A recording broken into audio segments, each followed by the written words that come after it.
Cooper caught it somehow.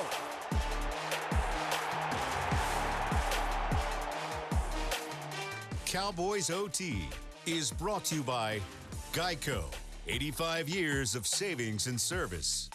Sleep Number, the Sleep Number 360 smart bed, helps everyone from parents to pros improve their performance through quality sleep. Only at a Sleep Number store. And NFL Game Pass. You'll never miss a game again. Enjoy full and condensed game replays from Week 1 to the Super Bowl. The Cowboys held out of the end zone and under 300 yards on the road at Arrowhead Stadium as the Kansas City Chiefs look much more like the Chiefs of the past than they have throughout much of the 2021 season. Well, they shut down the Dallas Cowboys, and the defense flexes their muscles at home here in Week 11, and we're here to break it all down for you here from the Globe Life Studios at the Star in Frisco. This is Cowboys OT. Alongside three former Cowboys, Barry Church, Nate Newton, and Isaiah Stanback. I'm Kyle Youmans, and this isn't going to be a fun one to break down for the Cowboys because you feel like there were so many missed opportunities throughout, but that's really kind of going to be the storyline all the way through is missed opportunities. Isaiah, if you take advantage of a couple of them, we might be talking about a completely different ballgame. If was a fifth. If was a fifth. You know, unfortunately, in this National Football League, there's only so many opportunities that come your way. And when those things present them, when it rears its head, you kind of need to take advantage of it, right? It's kind of like Rock'em Sock'em, right? Rock'em Sock'em robots. You gotta hit them when you can. And these opportunities present themselves. We did not take advantage. We let one man kind of terrorize us on the defensive front. Jones had his day. We were not able to get things going offensively, seemingly the entire game, all the way up to about the fourth quarter. And then defensively, we just didn't make enough plays. Those guys stepped up. They did a good job, but we didn't force enough turnovers in order to turn the tides, resulting in a loss. You know, I agree with you 100% there, Isaiah. What we needed to do was come out offensively and handle our business. Our offensive line was not consistent today. They kept pressure on Dak all day long. He was under duress. And then when he did have a clean pocket, he missed a few throws. He didn't take advantage of those opportunities. Defense, you came out a little shaky, but in the second half, you did your job, man. And, hey, keep playing that hard way. Yeah, defense definitely did their job this game. They held Mahomes in check for the most part. But I'm going to take it back to the takeaways. You know, both of those takeaways, the one by Parsons was a strip sack and the interception by Kearse, they both ended up in Kansas City territory. We just couldn't, capitalize on there. We threw an interception, and then I think we got a field goal out of the other one, so we couldn't capitalize that. And it just snowballed effect going down throughout the game. We just couldn't capitalize on their mistakes, and they made enough plays to win the game. So you got to give them their credit. But offensively, I think it was a tad bit disappointing. That's the biggest thing is the fact that going into this game, you anticipated it to be a shootout. You wanted two of the top two quarterbacks in the NFL to show their moxie, and instead it was a defensive-minded matchup. Let's see what happened through the form of the highlights. It starts with Dak Prescott, his first trip to Arrowhead Stadium in his career, the first time the Cowboys have played the Chiefs on the road since 2013. Patrick Mahomes and the Chiefs with 3 straight wins, and they kept that momentum going on their first drive of the ball game. Travis Kelce out of the Wildcat pounds it in to put Kansas City up by 6. They missed the extra point, but they kept their momentum alive on the defensive side. Frank Clark forces the fumble. Chris Jones recovers, and the Chiefs able to force the initial takeaway of the ball game. They go down the field, already had short field to deal with. The Cowboys defense actually stood strong, held them to 3 points, but it was a very quick 9-0 lead early on for the Kansas City Chiefs. Now, the Cowboys answer with a field goal of their own prior to the end of the first quarter, but trailed 9-3 with really no offensive momentum through the first quarter. Heading into the second, the opening minutes, Kansas City went into their bag on the goal line. Clyde Edwards-Helaire, in his first game back from the injured reserve list, caps off an 8-play, 65-yard drive, and Dak Prescott was under pressure throughout much of the night. You mentioned Chris Jones, Isaiah. He had a fantastic night, this one forcing Dak Prescott to lose 7 yards on 3rd down and long. Now, the Cowboys defense did what they could to get the offense back in the game. Micah Parsons with a strip sack recovered by Terrell Basham gives the Cowboys life, right? Final play of this opening quarter, and, well, of this opening half defensively, set the Cowboys up with short fields, and Isaiah, a forced ball into the end zone, and CeeDee Lamb can't get to it. It's picked off in the end zone. Yeah, this is just bad ball location. CeeDee Lamb could have had a better release. He gets on top of the man and does not get the ball for a touchdown. And that's unfortunate for the Cowboys, but they did, at the start of the third quarter, get the ball back again. This time it's Jalen Kearse on a big return after the interception, gets inside the 35-yard line, and really that flipped the field, flipped the momentum for the Cowboys. Yeah, right here you see Jalen Kearse. He did a great job man covering right there. Popped right off of Kelsey's chest. He was able to take it all the way back into Kansas City territory. Too bad we couldn't get 7, but we did get 3. Yep, once again, turns into 3, and that, if you're sensing a theme, that's exactly why, because you could not find the end zone despite some of these takeaways and some of these turnovers. The Cowboys had plenty of opportunities now into the fourth quarter, driving to try and make it a one-possession ball game. Dak Prescott over the middle, throws it into coverage, and it's intercepted, Isaiah, and this was the end of it. This was absolutely the end. Again, that 95, Chris Jones found his way in our way. And these guys got a tip ball, interception. It's kind of how the theme of the night went, unfortunately. You see the reaction by Dak there. Just wasn't our night. 3.5 sacks from Chris Jones, and he had that tip ball as well, resulted in an interception. He wrecked the Cowboys offensive line, and really there was pressure on Dak Prescott throughout the majority of the night in the 19-9 loss. When we come back, we continue to break it down with more Cowboys OT. What exactly happened in the loss to the Chiefs there? Didn't the Cowboys get off the ground? This segment is brought to you by Ashley Home Store, the official furniture store of the Dallas Cowboys. 10-point loss for the Cowboys on the road in Kansas City. Welcome back into Cowboys OT alongside Nate Newton and Isaiah Stanback. A couple offensive guys trying to break down what happened in an offensive letdown for the Cowboys as they fell by 10 to Kansas City, but it didn't even find the end zone one time. And Isaiah, Nate, you even talked about it in the first half as well. The offensive line just didn't give Dak Prescott a whole lot of time to work. 276 yards of total offense, less than 100 yards rushing. Zeke could never get going. I think he kind of banged himself up, but he came back. Tony Pollard tried to fill in, but I'm telling you, Chris Jones wrecked today, man. He was making plays. He was making sure his linebacker was coming down here. You see right there, Dak was just a little bit off, man. Just pressure from the play one on our offensive line. So collectively, we didn't play well.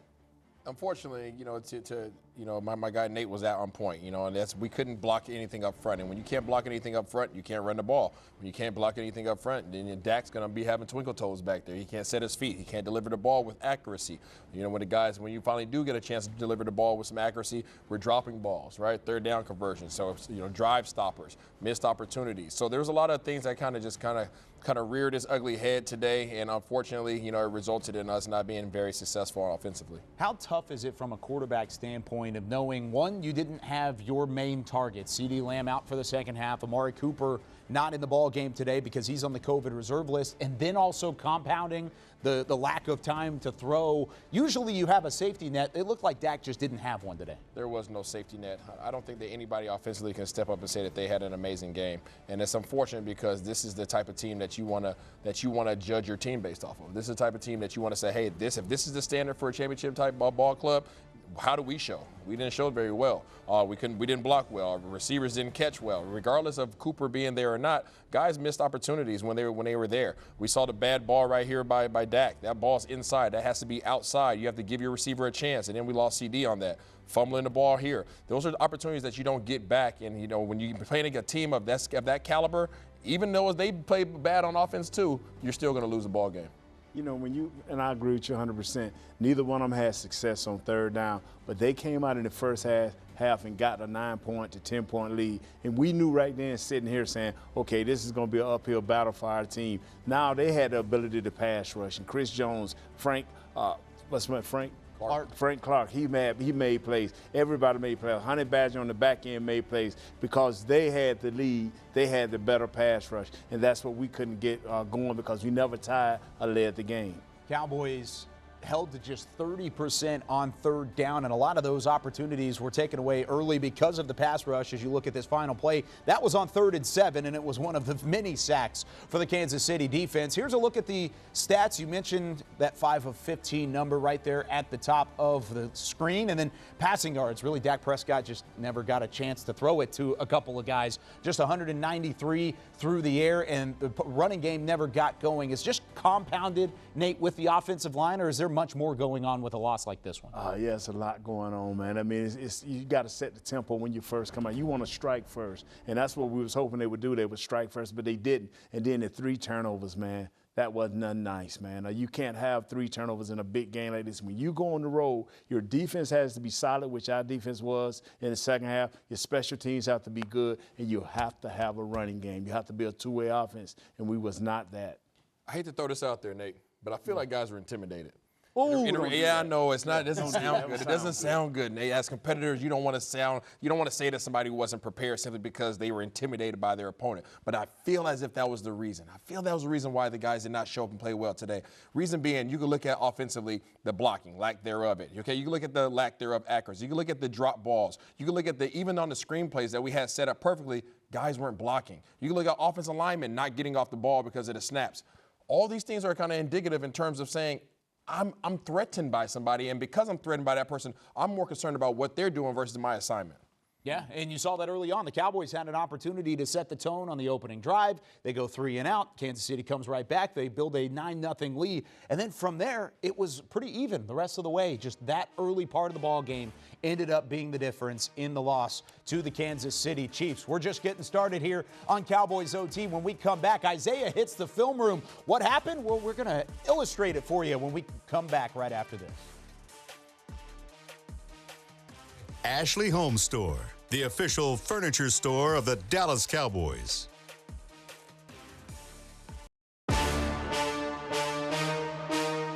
Rolling along here on Cowboys OT following a 19-9 loss to the Kansas City Chiefs. Alongside Isaiah Stanback, I'm Kyle Youmans. And Isaiah, you've been through a couple games like this where things just don't really go well from an offensive standpoint. Your defense does everything right, but you just can't figure out offensively. So let's start with the positivity on defense. Why not, right? Yeah, why not? I'm going to take this. I'm going to pop this open, okay? Oh, my goodness. Because my man right here, my man Micah Parsons, this guy right here, I'm going to circle him up, okay? This man, I'm calling him the Tasmanian Devil, okay? This was a nice little light that we had tonight. This little light of mine, okay? He was a terror for these guys. This guy was in the backfield the entire game, causing havoc for this man, Mr. Patrick Mahomes. But that's exactly what we needed, but we needed more guys to the party. But let's show you guys how this guy was a problem for him. 4.3 speed, 245 pounds, absolutely coming off the ball here. Ooh, pause it right there. Run it back just 1 second for me. Run it back. He does a great job right here of establishing the leverage. You guys see these hands right here? Look at these paws.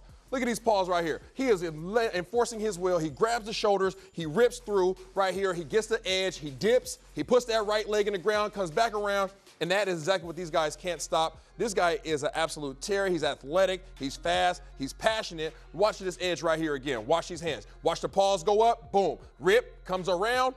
Puts that leg in the ground. That is called turning the good old wheel. We used to put these circles on the ground back there in practice. I know BC and Nate know all about it. Little hula hoops. He used to bend the block right there. That's what we call it, bending the block. And he does that better than most people in the NFL right now. And he's only what? A rookie. He is a rookie. He leads all rookies in sacks. And it's interesting, him coming off the edge out of Penn State this year, one of the knocks against his game is he's not bendy enough to be an edge rusher.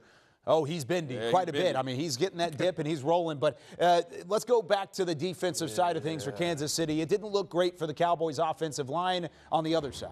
Not at all. There's a guy right here, last name Jones, number 95. He is somebody that we highlighted on the roster. As you're going down the depth chart, you look at him, you say, yeah, that guy. We need to make sure we take care of him. And guess what? We didn't. Most people were worried about him going against who? Connor McGovern. Exactly. Right? Connor McGovern tapped in for Connor Williams, the Connor Bros. Right? Well, also, guys were worried about him being where? Lining up over Terrence Steele. Oh, no. He said, not only am I going to take advantage of one guy, Terrence Steele, not only am I going to take advantage of two guys, Connor McGovern, but I'm also going to go against your best offensive lineman just so I can make sure that you don't have any complaints as to why we had a bad game up front. I'm going to show you guys how much of a terror this guy is right here. Keep your eye on Big 95 and what he does to our best offensive lineman. Comes off the ball, dips and rips, Oh, my goodness. Okay, we're going to run it through right there. Yeah, let it run through. We're going to see it from the other angle because you guys need to see this. He is a large human being. He has these big, long, what we call orangutan arms, okay? And he can get to you before his feet and his body even get to you. You guys see it right here.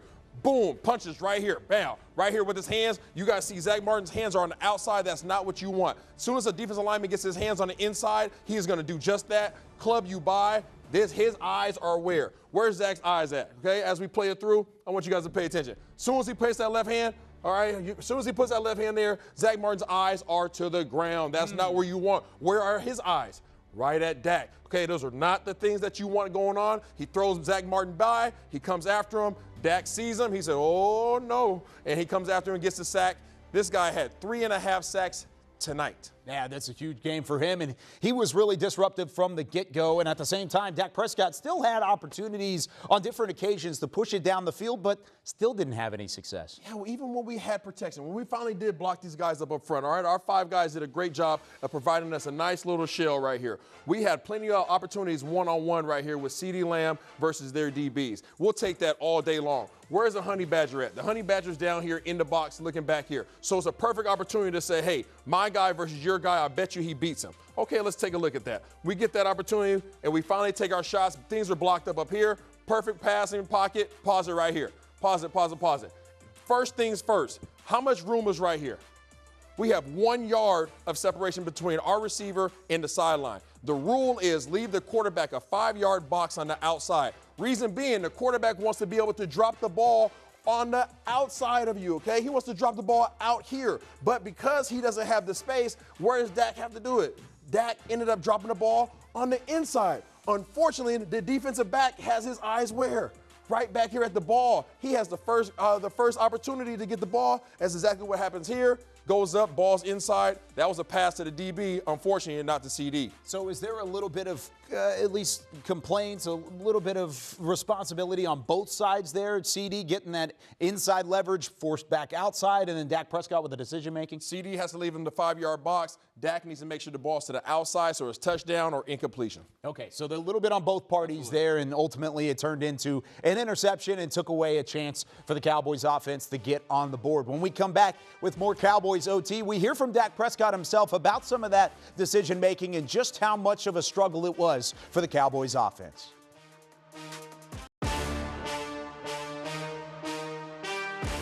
Week 11 with the highest passer rating in the entire NFL. Dak Prescott held just 28 of 43 passing for 216 yards. He did not have a passing touchdown, but he did have a couple of interceptions in the 19-9 loss to Kansas City. Let's go back out to Arrowhead Stadium and hear from QB1 after the loss.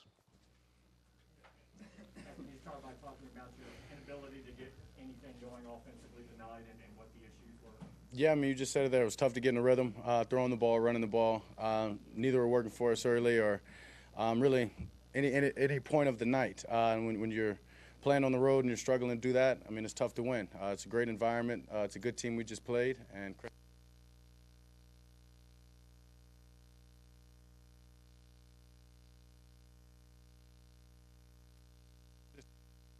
yeah, sure. I mean, I'm pissed when I don't play well, or the team doesn't play well, or the offense doesn't play well for the fact of tonight in general, but especially when you have a great opportunity to come out and play against a team that's been in the Super Bowl the last 2 years and really prove it to ourselves, prove it to one another what we're capable of. And short week, we got to put it past us. We know the stretch ahead, so there's a lot that we can learn from tonight, and this is a resilient team that's going to continue to fight and get better. I can promise you that. You talked about that, trying to prove to yourself that you can play with this team. You want to be in the Super Bowl like the Chiefs. How disappointing to come out and play the way you played, especially early when you guys couldn't get anything going. Yeah, it sucks, but I tell you, we're a confident group, and the defense did plenty enough for us to come and win this game, and so the offense didn't get the job done. That starts with me, and it starts with the way that we communicated and executed. So I've got a lot of confidence in this group, and as I said, we're a resilient group that will get better. So there's no worries or no discouragement on what our future holds. So as I said, we just got to learn from this and make sure that we take advantage of an opportunity on the road against a great team like this the next time. How surprised were you about the issues you had up front, especially getting the ball going on the run game and you guys moving? Yeah, I mean it's tough. I mean it's a good D line. I mean Chris Jones is a great player over there, along with the rest of the guys, and They did a good job, and they got us tonight. They got the best of us. I think it started up there, but started in our communication and us just executing out wide when we had a chance to make plays, missed a throw early, did make some catches. So, I mean, all of us can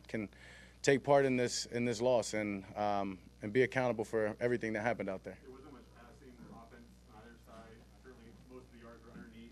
The wind, was that a factor in the game? No, I don't think so. I believe in my arm being able to throw in the wind or with the wind, whatever it is. I'm sure the other guy on the other side thinks the same. So I don't think either team worried about the wind. It's just kind of the way the game unfolded. The interception in the end zone, did you not get enough air on it? Do you want to get it deeper? What happened there? Yeah, I mean, I'll have to look at it. I mean, at the end of the day, I want to give my guy a chance. So, I mean, I'm not going to regret making that decision. But, yeah, as you said, I mean, maybe I got to look at it and say get more air under the ball, maybe put it in the back corner in the end zone. I mean, I think the defender did a good job shielding our guy off. And I'm sure CD wants that back as much as I do. So.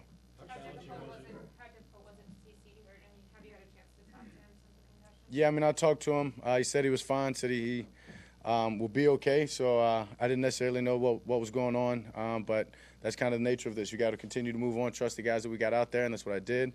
And he'll be fine, so we'll be okay. How much does it hurt not having Amari for 2 games, in part because of the decision he made?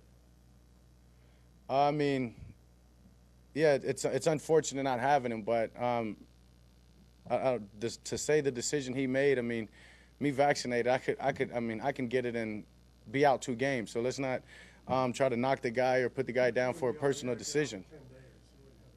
I pretty much would. I don't know if there's anybody that's come back under 10 days, honestly. So you give me that stat and you give me the number of people that have flashed back, vaccinated or unvaccinated, faster than that time and tested out. Okay, we'll go from there. But I mean, that's my team. That's my brother. We're going to support him. That's his decision, as I said way back in training camp when you guys asked me this question. So, yeah, unfortunately, we're not having him, but I know he'll come back and be beneficial for us in the late part of the season. What's the challenge when you don't have him? You don't know until Friday. Well, I mean, yeah, I mean, that is just an opportunity for other guys to step up and make plays. I mean, we've had different guys, including myself, go out week after week, and other guys have had to step in and make those plays. So, I mean, it's challenging when you're missing a guy like Amar, who's such a playmaker and dynamic, but we've got to be able to go out there and win without him. Dak, when Aaron Rodgers was in a similar situation, the pundits like Terry Bradshaw called Aaron like selfish, I think is the word. Why is Amari Cooper in this situation not being selfish? I mean, I never said Aaron was selfish, so I don't get where you're coming at with me, asking me that question. But that's my teammate and that's my brother. As I said, I'll continue to back him and support him. This is everybody's personal decision, so I'm leaving it there. Denver, Vic Fangio said he had the blueprint. Did Kansas City follow a blueprint at all similar to Denver's, in your opinion? No, we just didn't execute. I mean, Fangio went man, and I mean, obviously we beat that last week, and this team did as well. They're physical on the outside. They did a good job of that, but we've got to fight through that. We've got to make throws, make catches, and if we do that tonight, it's a whole different game. We talked about missed throw earlier to Gallup. What happened there? It seemed like opening the game, you had a chance for a big play. Yeah, no, for sure. I mean, once again, that was the first play of the game. A lot of time has passed. I've got to go look at it.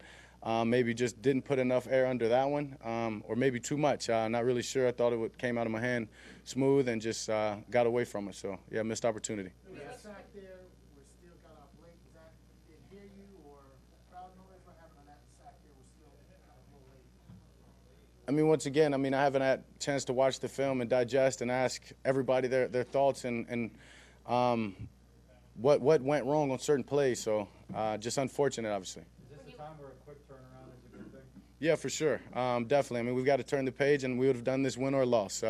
Got to turn it quick. We got a good team coming in Thursday, so we've got to make sure we're getting our body and our minds rested and in the right spot to go out there and to bounce back. When you look at how y'all rebounded from the Denver game to Atlanta, what can you take from that for these two? Yeah, I'm never worried about how this team's going to respond. As long as I'm a part of this team, quarterback of this offense, that's the least of my worries is how we're going to respond. As I said, this is a resilient bunch. These guys and their atmosphere got the best of us tonight. It's part of the game, and we'll be better because of it, though. Dak, what does it say when you look on the field and you're without C.D. Lamb, you're without Amari, you're without Tyron, but yet this team refuses to make excuses? Yeah, I mean that's who we are. We went, as I said before, we went through everything we went through last year moments like this, just to be able to move forward and for other guys to step in and take advantage of their opportunity. And that's where playmakers and that's where guys get better. And so we're going to have to continue to do that with guys being out. Thank you. Dak Prescott with some fantastic answers, really stepping up, taking ownership, and then being really just an overall leader for a ball club after what was not the most pretty loss overall. We took all of his press conference there for a reason, because QB1 had some great answers and a great perspective looking ahead to what is going to be a short week. Yeah, that's your franchise quarterback, and he answered the questions exactly how he should have. I mean, they tried to make him throw Amari Cooper under the bus there, but he represented well, and he said, look, that's my brother. I'm going to have his back no matter what. That was his personal decision, and we're going to move forward. And that's how he answered it. That's how he should have answered it. Like I said, the game is a whole different thing. We're talking about something personally right there, and Dak did a great job of sticking up for his brother. Man, boy, I tell you what, man, that dude could have played with us, bro. He handled his business, man. I mean, what you do behind closed doors, what you say to your teammates, that's one thing. But how you represent them in the public is another, because this team need to galvanize itself and learn what they've done on this loss and get better from that right there, not worry about what they can't control. This is a long season. There's still 7 games left on the table, even after this one loss, and this wasn't against an NFC opponent. So you are still very much so in the race for the first round bye if you wanted to continue it on. But offensively, what's the number one thing that has to change in the next 4 days? We got to get a little healthy, and I'm not sure we're going to be able to do that with Amari Cooper, but hopefully Tyron Smith is able to play next week, because we saw right there when that guy doesn't play, the trenches are under attack. I mean, Dak Prescott looked like he was running for his life for the majority part of that game, and we can't have that. So hopefully Tyron Smith is able to come back. If not, Terrence Steele, you got to get better at that left tackle. The right tackle got to get better, and definitely in the trenches, we got to get better. We just got to get better overall. That's what Church tried to say. We do have to get better. We have to play more consistent. I think Coach Philman and Kellen Moore will make sure that happens. Yeah, it's definitely going to be a complete team effort to turn this around, because you do have the Raiders coming up on Thanksgiving, and it should be an interesting matchup there. When we come back, we shift our focus to the defensive side of the things, and we hear from Terrell Basham after a good day for the defense against Kansas City.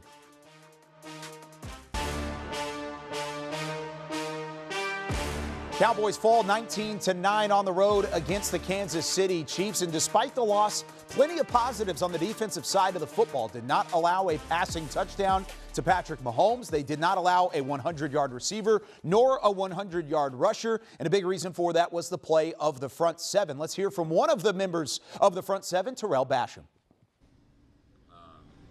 Wanted to get your thoughts on obviously a disappointing outcome there for the game. Is it frustrating when the defense keeps, holding Mahomes and that group down relatively well, but yet it just wasn't enough? I mean, it's just what it is. We got to come out and we got to play a complimentary football game on both sides of the ball. Regardless if, they come out, they get a quick score on the defense, and then we start slowing them down. Regardless of the case may be, we got to be complimentary. We got to play off of each other. And when we get opportunities to make plays and opportunities to get ourselves ahead, we got to just not shoot ourselves in the foot. We're just not being on detail, not finishing plays and penalties and stuff like that. So. You played in Arrowhead before? Yeah, this is my second time. I played here last year. Can you describe the atmosphere? A lot of Cowboy fans too, but just describe the atmosphere, how electric it was there. I mean, yeah, the atmosphere is always electric here in the stadium. Which is definitely. You could say it gives them an advantage, but at the same time, you just got to come in with a neutral mindset, regardless of the atmosphere or who's watching you, how many fans you got in the stands. You got to just block all that out and focus on just doing your job one play at a time. I don't know if you played Thanksgiving or a game before, but you definitely played Thursday games before. Mm-hmm. What's the toughest thing to do there? Is it one of those mind over matter? You got to just get it ready, get your body ready? It's another week, it's another opponent. You just got to prepare for them as best as possible. Do your research, get a game plan together, and try to get your bodies ready to go out there and execute, turning around from a Sunday game going to a Thursday one. Real quick, I think Micah got 3 sacks that made the Cowboys record. At least he tied it. You just talked about him playing off the edge today and just what he's been able to bring as a rookie. Man, that guy is athletic, and the moment that you second guess on which way he's going to beat you, and he shows it consistently. I love playing with him. He makes everybody else's jobs easy, so can't complain about Mike out there. Thank you. Thank you. Appreciate it. It's kind of what you got to talk about when this defense comes up throughout the week is the fact that they played well, held the Kansas City Chiefs to just 19 points. Here are the numbers. 3 sacks, 2 of those coming from Micah Parsons. They got in the face of Patrick Mahomes on multiple occasions, and they had the big-time plays as well. The forced fumble that was picked up off of a Micah Parsons strip sack, and then the interception for Jalen Hurts. So, Barry, I ask you this. How did this defense impress you in a win like this? And is this something they could take into the short week ahead? This defense definitely impressed me. I'm talking about that front seven. They were able to get after Mahomes. They were able to pressure this guy and kind of get him off his game. You know, usually Mahomes, he'll buy time and you'll see him unleash that long ball to Tyreek Hill or to Kelsey or someone like that. But even when he was moving around in the pocket, even when he was buying time for this offense, you had guys like Terrell Basham, Parsons, Dorrance Armstrong. They were chasing him down the entire time. It's like he didn't even have a chance to breathe out there. So this front seven to me played extremely well. And I believe this is the floor. This is the floor for these guys, because when you get back Randy Gregory, when you get back a Tank Lawrence, I think the sky is the ceiling for these guys, and they're going to just improve and improve as they go on, and hopefully they improve at the right time when we can make this long playoff stretch. But I was extremely impressed with this front seven. They made things hard for Mahomes out there. I agree with you, Barry. I wouldn't say it's the floor. I would say it's more sort of like the bar stool. Okay. You know, so they're a little bit off the ground. Yeah, just a tad bit. And mainly because of the fact that these guys are still finding ways to make plays. I was highly impressed with how these guys negated the ability for Kansas City to have the big play. We didn't see that happen tonight. Kansas City normally has at least 4 or 5 highlights that you see on da-na-na, da-na-na. We didn't see any of those tonight. So that was first of all, they did a great job with that. Then our front seven was able to get some pressure. And then third of all, these guys had to make contested catches against this secondary. These guys were in the hip pocket of some of the most explosive dynamic receivers in this game. So kudos to them and Coach Quinn. Look forward to seeing what happens as we continue to get guys back. I think as this film is reviewed throughout the week, I think you're going to really go back and say this is one of the best defensive performances of the season for the Cowboys, just knowing what they went up against, knowing the early parts of the game, and the way that Dan Quinn's defense was able to make adjustments and shut down the Chiefs in the second half. It's a shame the Cowboys offense never really got going, and when we come back here on Cowboys OT, we hear from Zach Martin on how the Cowboys can fix some things up front.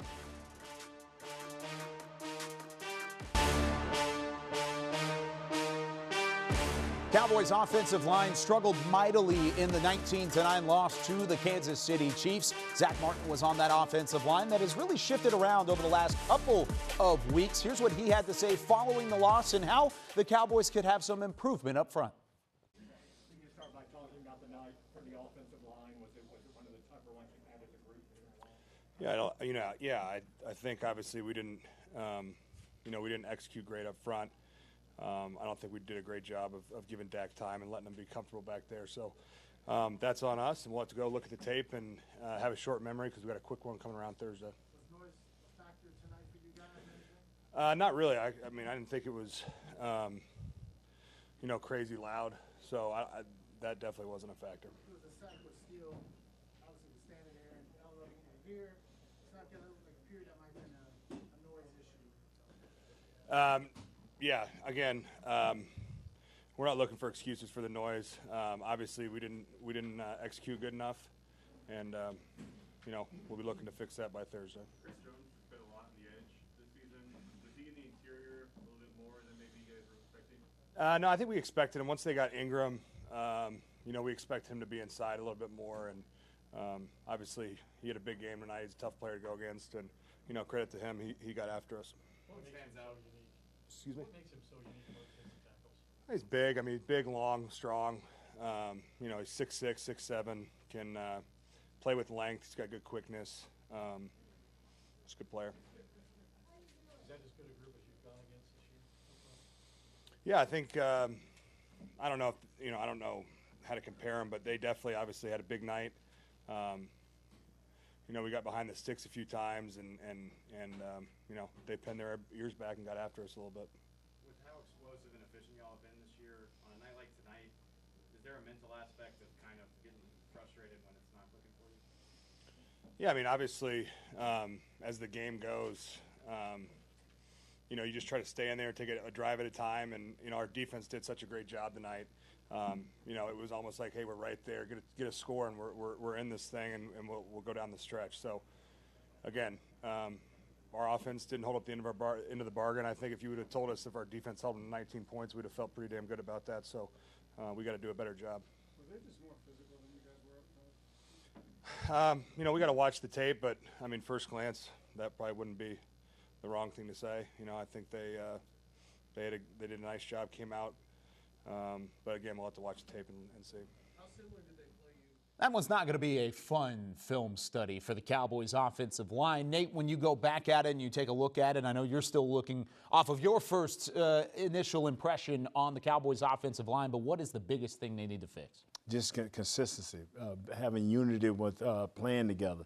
Connor McGovern was a new face playing with Steele, and then with your center, he was a new face for them, so they didn't have no continuity. But when you have a guy like Chris Jones that you're facing, you have to be technique sound, and he kind of got on all our guys and disrupted their technique, and that hurt them dearly. Yeah, I don't know much about sitting back and blocking guys up front. I'm gonna leave that up to you. However, I do know that you have to be able to go back to your foundation, right? You have to go back to your basics. And when you're working with team in terms of offensive line, those 5 guys have to be in sync, all right, more so than the singers, okay? They got to be in sync. They got to be hip to hip. They have to be in the same wavelength in terms of communication. They have to be able to pass off stuff. Leverage is a huge part of being an offensive lineman, and we saw that just wasn't the case for us tonight. Jones and his party got underneath us and threw us around a little bit, and it resulted in Dak not being comfortable. Now, I know this question is going to be asked here over the next 4 days. Do you like the decision to have Connor McGovern over Connor Williams, or do you switch it back to the initial offensive line, at least the front 5, whenever Tyron Smith hopefully returns on Thursday? You don't do that. You know, you live with your decision. I mean, this kid played against an all-pro, Pro Bowl type player.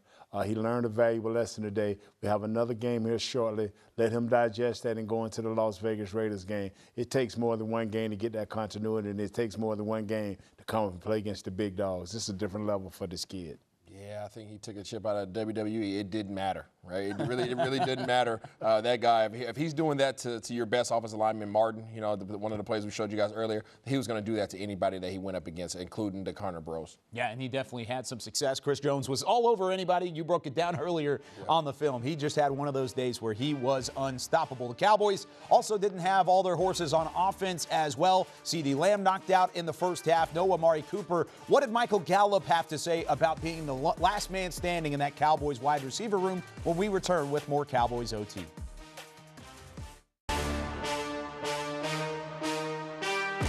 No Amari Cooper this week in Kansas City. No CeeDee Lamb in the second half. No touchdowns for the Dallas Cowboys in the 19-9 loss to the Chiefs. Let's hear from Michael Gallup out at Arrowhead Stadium. He was targeted 10 total times and really was the main weapon toward the back end of the loss. But here are his thoughts.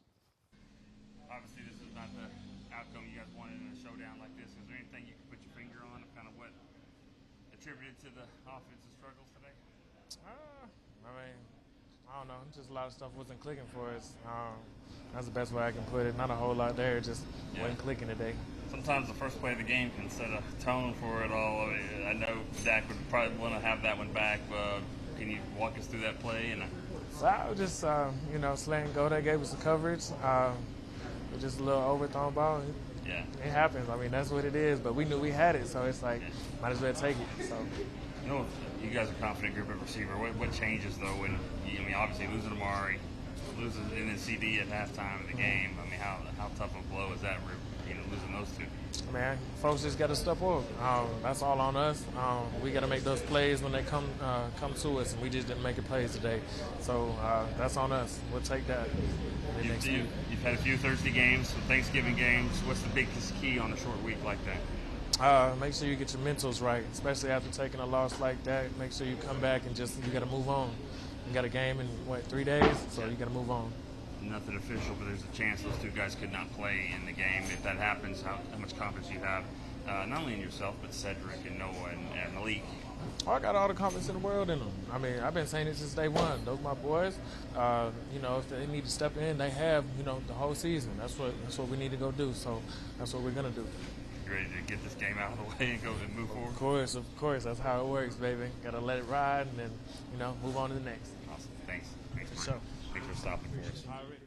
Michael Gallup echoing what we heard from Dak Prescott earlier in the show. Moving on to the next one, but toward the end of that ball game, not a ton of time, not a ton of targets for Dak Prescott to throw the ball. Not a great combination if you're trying to get it done through the air. It's not the combination you want, especially when your quarterback's back there with the twinkle toes because he has to stay on the move from opposing defensive linemen. So it just made it difficult. It was a difficult night. Dak wasn't as accurate as he wanted to be. When he was accurate, guys did drop the ball. I'm pretty sure that these guys wish they had a lot of these plays back.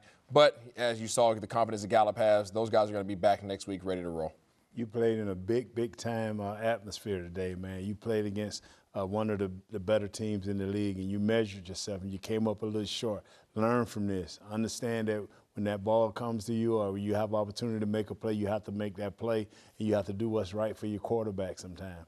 Isaiah, really quickly here, if there is no Amari Cooper, which is a pretty strong case, and no CeeDee Lamb, which is definitely a possibility Thursday, are you worried about the offense? I'm not worried, just simply because of our offensive coordinator. And we have other guys, but hey, guess what? Simi Fehoko, you better be stretching. Get ready to roll. Malik Turner as well. He had a couple targets in this ball game as well. Cedric Wilson played dividends. And then also you talk about Dalton Schultz. He had 6 receptions, actually ended up as the leading receiver from the tight end position. So he is going to have a big role going into Thanksgiving. When we come back, we put this one in the rearview mirror and look ahead to the Raiders coming up this Thursday.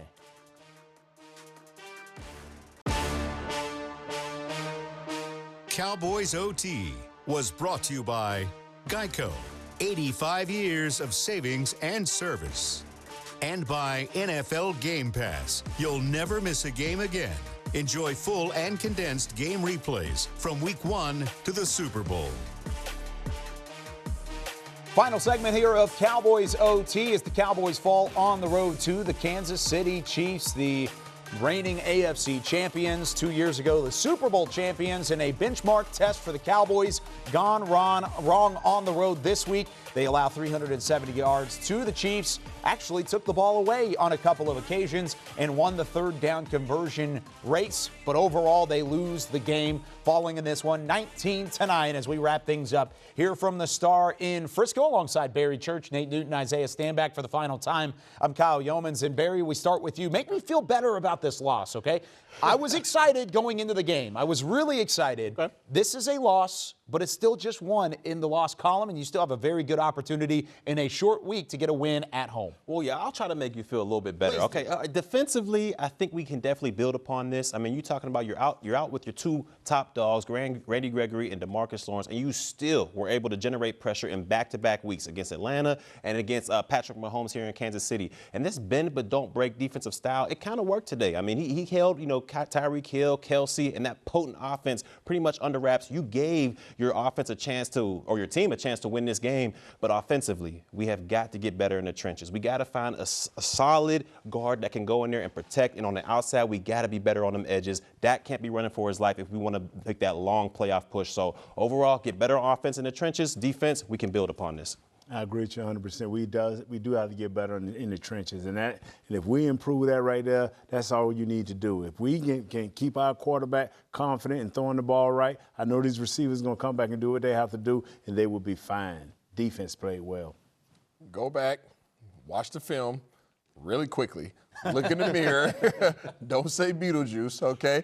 Figure out exactly what you guys did wrong, okay? Evaluate yourself. You're going to have an evaluation that's given to you by your coach. You'll walk into the meeting rooms tomorrow. They'll slap a packet on there. It'll have every play that was called. Have a plus or a minus. Take that to heart. Make sure that you guys are being tough on yourselves and then throw it away and go on to your next opponent. You guys can respond. You're in control of how you respond to this game. Outside of the loss for the Cowboys, this is a big day for Barry Church. When's the last time the defense severely outplayed the offense? And as a defender, the only defender in the studio, big day. 2016. I mean, that was the last time. Since 42 was on the 42, field. The original. Now, looking ahead a little bit, the Raiders do come up in a short week. What do the Cowboys have to do in order to turn things around? And what do they match up like with the Raiders? I think they match up pretty well. I mean, this Raiders team, they've struggled a little bit as of late. I think defensively we can get after Derek Carr back there and make things hard for him. Offensively, they have some pass rushers for the Vegas Raiders. They have some pass rushers out there, so we're going to have to get better in the trenches. But overall, I think we have a good matchup against these Raiders. I believe that. If our offensive line play well, we win the game. It's a short week. We can be physical with these guys. And as the clock beat down on the Las Vegas Raiders, we should be able to handle them. AFC payback. That's all I got for you. AFC payback, you got to find a way. Hey, the Broncos and the Chiefs are 2 of the 3 losses to the Cowboys. Their only NFC loss at the moment was the opening week matchup with the Tampa Bay Buccaneers. But they fall this time on the road at Arrowhead Stadium. 19-9 is the final score. Once again, thanks for joining us here on Cowboys OT. For Barry Church, Nate Newton, and Isaiah Stanback, I'm Kyle Youmans saying so long from the Star in Frisco. We'll see you on Thanksgiving, everybody. Enjoy the rest of the week.